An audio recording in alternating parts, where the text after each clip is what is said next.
I'm Cadence McKenna, your neighborhood reporter in Hewitt. You may notice an influx of police vehicles at Park Hill Elementary School this weekend, but don't be alarmed. The Midway ISD Police Department is hosting an active shooter training to keep students safe in our schools. But we need them to have that real world experience of the bad guy shooting back. And that's what this is providing in a safe environment. A real-world experience officers will be getting this weekend at the Midway ISD Police Department's Alert Active Shooter Training. In the last legislative session, the state made it a requirement to have 16 hours of this training every training season.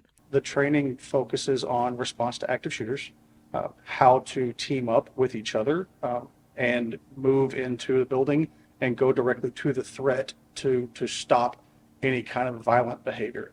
It also teaches the officer that is already in the building how to respond to that threat by himself. The training is being broken up into two parts: classroom instruction on Saturday and scenario response on Sunday. Talking about the history of active shooters, talking about what goes into responding to those incidents and how the officers are going to move. Chief Foley tells me officers train frequently in firearm qualifications while learning about school safety and active threats, but practicing actual response is crucial. So we can safely come in here and practice what would happen if you're in an active shooting? What happens if the bad guy's shooting back at you? While there have been no active threats on Midway ISD campuses in recent years, a few years ago there was a swatting incident at Midway High School, where someone had called into Waco Police Department, stated that there was an active threat happening inside the school at that time.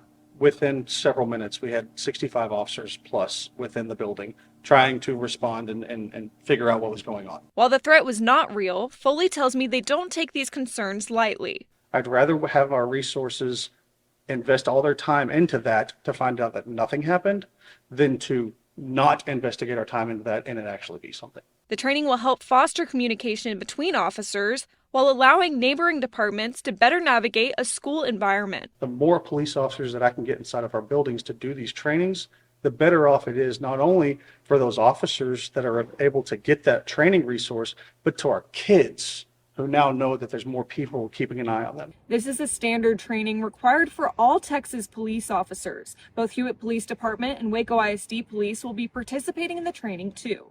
Your neighborhood reporter in Hewitt, I'm Cadence McKenna.